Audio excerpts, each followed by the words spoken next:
नमस्कार, चंडीगढ़ से आपका स्वागत है। मैं हूं आरजू। आइए सबसे पहले नजर डालते हैं कुछ अहम खबरों पर। संसद टीवी का आज हो रहा है शुभारंभ।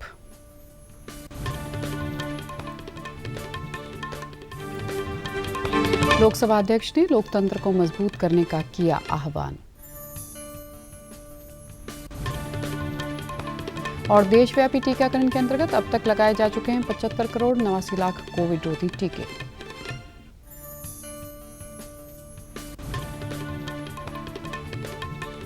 अब समाचार विस्तार से। अंतर्राष्ट्रीय लोकतंत्र दिवस पर संसद टीवी का प्रसारण शुरू हो रहा है। इस वर्ष फरवरी में लोकसभा टीवी और राज्यसभा टीवी के विलय का निर्णय लिया गया था और मार्च 2021 में संसद टीवी के मुख्य कार्यकारी अधिकारी की नियुक्ति की गई थी। संसद टीवी के प्रसारण मुख्य रूप से 4 श्रेणियों में होंगे: संसद और लोकतांत्रिक संस्थाओं का कामकाज, योजनाओं और नीतियों का प्रशासन और कार्यान्वयन, भारतीय संस्कृति और इतिहास तथा सामाजिक मुद्दों और विषयों पर कार्यक्रम।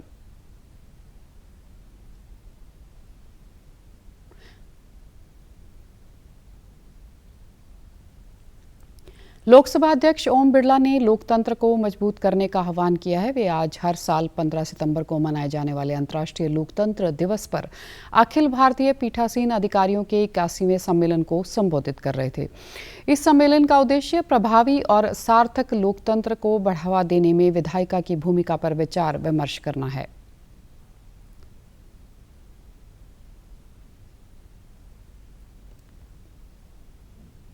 हमने वैश्विक मंचों से जुड़कर संपूर्ण विश्व में लोकतांत्रिक मूल्यों के पोषण, संरक्षण और संवर्धन के लिए अग्रिम भूमिका निभाने का संकल्प लिया है। मुझे आशा है उन संकल्पों एवं प्रतिबद्धताओं को पूर्ण करने की दिशा में विश्व के सभी देशों की संसदों द्वारा साझा प्रयास किए जाएंगे। 100 वर्ष पहले आज ही के दिन अखिल भारतीय पीठासीन अधिकारियों का पहला सम्मेलन शिमला में हुआ था। यह सम्मेलन अंतर्राष्ट्रीय लोकतंत्र दिवस के अवसर पर आयोजित हो रहा है। अंतर्राष्ट्रीय लोकतंत्र दिवस प्रत्येक वर्ष 15 सितंबर को मनाया जाता है। लोकसभा अध्यक्ष और अखिल भारतीय पीठासीन अधिकारी सम्मेलन के सभापति ओम बिरला सम्मेलन की अध्यक्षता कर रहे हैं। इसमें प्रभावी और सार्थक लोकतंत्र बनाए रखने में विधानमंडल की भूमिका विषय पर विचार विमर्श हो रहा है। देश में विधानमंडलों के पीठासीन अधिकारी इस सम्मेलन में हिस्सा ले रहे हैं। कई देशों की संसदों के पीठासीन अधिकारी भी आयोजन में शामिल हो रहे हैं। पंजाब के मुख्य चुनाव अधिकारी डॉक्टर करुणा राजू ने कहा कि तर्कसंगतकरण के बाद राज्य में पोलिंग बूथों की संख्या 23,211 से बढ़कर 24,689 कर दी गई है। चंडीगढ़ में पत्रकारों के साथ बातचीत करते हुए मुख्य चुनाव अधिकारी ने कहा कि कोविड महामारी के कारण एक पोलिंग बूथ में आने वाले वोटरों की संख्या 1400 से घटाकर 1200 कर दी गई है। डॉक्टर राजू ने यह भी कहा कि तर्कसंगत प्रक्रिया के बाद पोलिंग बूथों की संख्या 23,211 से बढ़ाकर 24,689 कर दी गई है। मुख्य चुनाव अधिकारी ने कहा कि भारतीय चुनाव आयोग ने पंजाब में आगामी विधानसभा मतदान के लिए जरूरी ईवीएम्स का प्रबंध करने के लिए सहमति दे दी है। उन्होंने बताया कि मध्य प्रदेश के विभिन्न जिलों से 10,500 कंट्रोल यूनिटों और 21,100 वीवीपैट मशीन पंजाब के विभिन्न जिलों में पहुंचाई जा रही हैं। डॉक्टर राजू ने बताया कि इन मशीनों से सीईओ पंजाब कार्यालय के पास 45,316 बैलेट यूनिटें, 34,942 कंट्रोलिंग यूनिट और 37,576 वीवीपैट मशीनें हो जाएंगी। मुख्य चुनाव अधिकारी ने भरोसा दिलाया कि इन मशीनों को लाते समय भारतीय चुनाव आयोग द्वारा निर्धारित एसओपीज की पालना की जा रही है। डॉक्टर राजू ने कहा कि जिलेवार नोडल अधिकारी इन मशीनों का मध्य प्रदेश से जीपीएस फिट किए विशेष ट्रांसपोर्ट कंटेनरों में उपयुक्त स्कैनिंग के बाद सख्त सुरक्षा के अधीन ला रही है। मुख्य चुनाव अधिकारी ने आगे बताया कि इन मशीनों के पहले स्तर की चेकिंग निर्धारित समय में एसओपीज अनुसार मान्यता प्राप्त राष्ट्रीय और राजनीतिक पार्टियों के प्रतिनिधियों की हाजिरी में की गई। हरियाणा में मुख्यमंत्री मनोहर लाल ने पोलैंड के राजदूत प्रोफेसर एडम बर्कोवेस्की ने मुख्यमंत्री कार्यालय में शिष्टाचार भेंट की। कृषि एवं किसान कल्याण मंत्री जेपी दलाल भी इस मौके पर मौजूद रहे। बैठक के दौरान पोलैंड सरकार के सहयोग से भारत विशेष रूप से हरियाणा के विभिन्न विकास क्षेत्रों की पहचान करने और निवेश को लेकर व्यापक चर्चा हुई। इस अवसर पर मुख्यमंत्री ने प्रोफेसर एडम बर्कोवस्की को फरीदाबाद में होने वाले सूरजकुंड अंतर्राष्ट्रीय शिल्प मेला 2023 का पार्टनर देश बनने के लिए भी आमंत्रित किया। हरियाणा में निवेश करने की दिशा में रुचि व्यक्त करते हुए प्रोफेसर एडम बर्कोवस्की ने सोनीपत और रोहतक में स्थापित किए जा रहे मेगा फूड पार्कों में निवेश की संभावनाएं तलाशने के लिए हरियाणा सरकार से सहयोग की मांग की। उन्होंने कहा कि पोलैंड पहले से ही खाद्य व्यापार तथा उद्योग के क्षेत्र में हरियाणा सरकार से सहयोग करने के लिए विचार कर रहा है, इसलिए मेगा फूड पार्क पोलैंड के निवेशकों के लिए व्यापार का एक बड़ा अवसर बन सकता है। उन्होंने हरियाणा से बागवानी और कृषि उत्पादों के निर्यात में गहरी रुचि दिखाई। इसके अलावा मुख्यमंत्री के नेतृत्व में राज्य सरकार द्वारा शुरू किए गए विभिन्न फ्लैगशिप कार्यक्रमों और पहलों में भी अपनी रुचि दिखाई। प्रोफेसर एडम ने हरियाणा में विदेशी निवेशकों को आकर्षित करने के लिए अनुकूल माहौल और औद्योगिक अनुकूल नीति प्रदान करने के लिए मुख्यमंत्री मनोहर लाल की प्रशंसा की और हरियाणा में निवेश करने में भी गहरी दिलचस्पी दिखाई। राष्ट्रव्यापी टीकाकरण अभियान के तहत अब तक 75 करोड़ 89 लाख कोविड रोधी टीके लगाए जा चुके हैं। पिछले 24 घंटों में 61,15,000 टीके लगाए गए। चंडीगढ़ में भी विभिन्न अस्पतालों में रोजाना 2 शिफ्टों में कोविड रोधी टीके लगाए जा रहे हैं। कल 7,933 टीके लगाए गए। टीका लगाने वालों ने डीडी न्यूज चंडीगढ़ से बातचीत की। फर्स्ट वैक्सीनेशन था और मेरे घर वालों ने सबने लगाया है। मैं प्रोटेक्ट करती हूँ अपने आप को, मास्क लगाती हूँ, सैनिटाइज करती हूँ और दूरी बना के रखती हूँ। तो आप लोग भी वैक्सीनेशन ज़रूर लगाएं।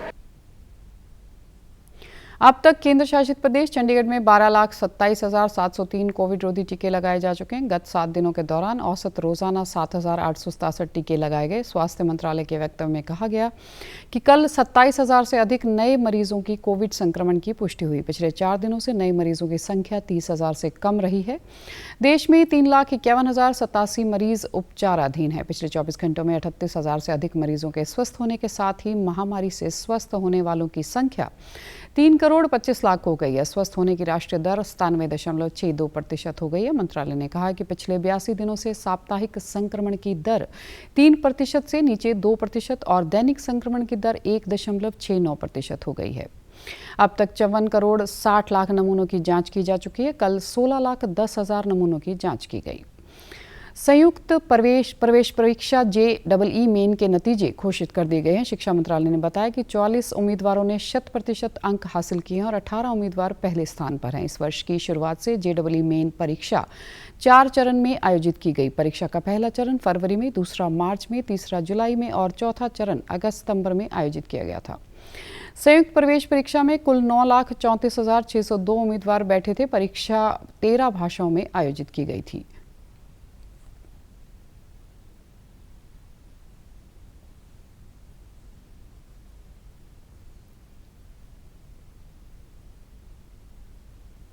मार्कफेड और हिमाचल प्रदेश के खाद्य एवं नागरिक आपूर्ति विभाग के बीच आपसी सहमति का समझौता हुआ, जिसमें मार्कफेड के विभिन्न उत्पाद अब हिमाचल के 5,000 के करीब सार्वजनिक वितरण प्रणाली के डिपों पर उपलब्ध होंगे।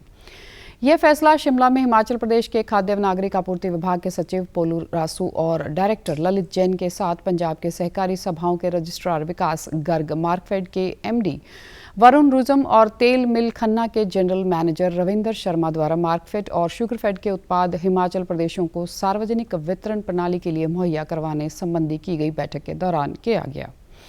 विकास गर्ग ने बताया कि समझौते के अंतर्गत मार्कफेड के उच्च मानक के खाने योग्य उत्पाद अब हिमाचल प्रदेश के निवासियों को उनके घरों तक वाजिब कीमतों पर मिलेंगे। इस दौरान शुगरफेड पंजाब द्वारा हिमाचल प्रदेश को चीनी की सप्लाई करने संबंधी भी बातचीत हुई, जिसकी संभावनाएं तलाशने संबंधी हिमाचल प्रदेश के खाद्य एवं नागरिक आपूर्ति विभाग द्वारा भविष्य में विचार विमर्श किया जाएगा। वरुण रुजम ने कहा कि एशिया की सबसे बड़ी सहकारी संस्था मार्कफेड द्वारा अपना दायरा बढ़ाने की कोशिशों को और अधिक बल मिला है। उन्होंने कहा कि पिछले साल centre for science and environment द्वारा करवाए गए NMR शुद्धता संबंधी परीक्षण में मार्कफेड का उत्पाद सुंदर ब्रांड शहद पास हुआ था। यह टेस्ट अंतर्राष्ट्रीय स्तर पर मान्यता प्राप्त है। कोरोना वायरस का खतरा अभी टला नहीं है, इसलिए सभी से निवेदन है, बाहर जाने के समय मास्क जरूर पहनें, सामाजिक दूरी बनाए रखें, बार बार अपने हाथ साबुन से धोएं और सैनिटाइजर का इस्तेमाल करें।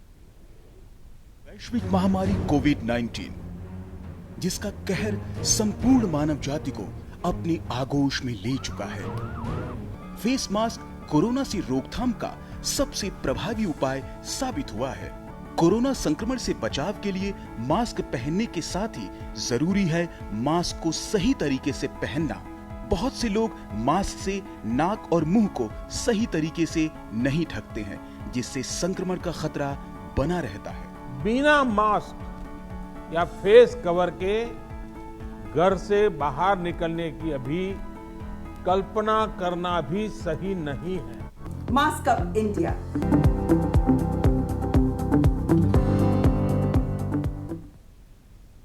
और आप हमारे समाचार YouTube channel DD news Chandigarh, Facebook DD news Chandigarh और Twitter handle DD news CHD पर भी देख सकते हैं। इसके साथ चंडीगढ़ से समाचारों का सिलसिला समाप्त होता है। अब मैं स्टूडियो से बाहर जा रही हूँ तो मैं अपना मास्क पहन रही हूँ। आप भी घर से बाहर निकलें तो मास्क ज़रूर पहनें। नमस्कार।